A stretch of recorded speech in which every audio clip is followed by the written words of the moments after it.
মারতে হবে, সিকিম সাহেবকে পদত্যাগ করতে হবে, সিকিম সাহেবকে পদত্যাগ করতে হবে।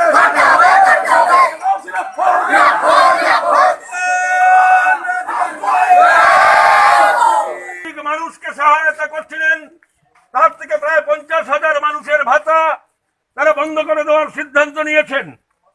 তারই প্রতিবাদে আজকে আমরা ভারতের কমিউনিস্ট পার্টি মার্ক্সবাদী কৈলাসহর মহকুমা কমিটির পক্ষ থেকে সিডিপিও দপ্তরে ডেপুটেশনের জন্য এখানে সমবেত হয়েছি। এখানে এসে পৌঁছাননি, যারা নির্দিষ্ট দায়িত্বপ্রাপ্ত পঞ্চায়েত বা অন্যরা ছিলেন, কারোর ডকুমেন্টস ইচ্ছাকৃতভাবে মিসিং করা হয়েছে যাতে সে যাতে ভাতাটা না পায়।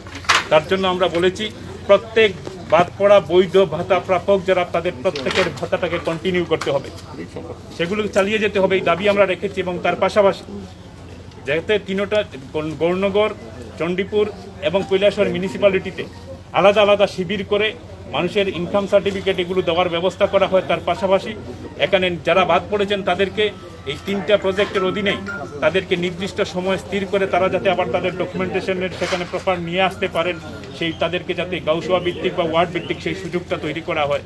এবং তাদেরকে তার যা ডকুমেন্ট পাওয়া গেল তার উপরে যাতে তারা যাতে সিন করে দেন যে তার এই ডকুমেন্ট পাওয়া গেছে, আর না হলে পরে অফিস থেকে অথবা বিভিন্ন জায়গা থেকে ডকুমেন্ট সেখানে সরে যাচ্ছে।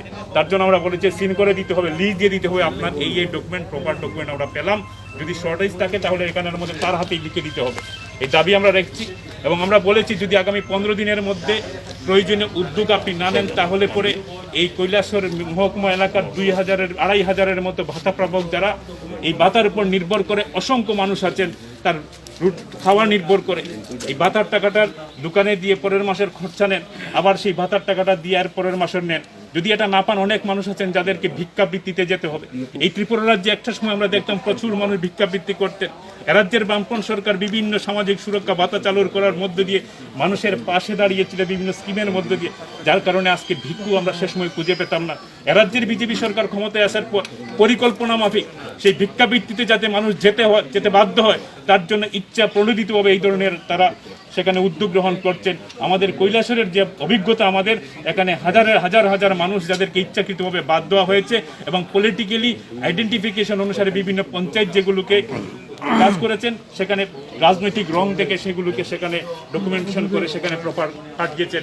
অযথ দেখা যাচ্ছে অসংখ্য গরিব মানুষ সেখানে বাদ যাচ্ছেন, কারণ এই গরিব মানুষের মুখের গ্রাসটা যখন কেড়ে নেওয়া হলে আমরা কোনোভাবেই ভারতের কমিউনিস্ট পার্টি মার্ক্সবাদী মুখ চুপ করে আমরা ঘুরে বসে থাকি।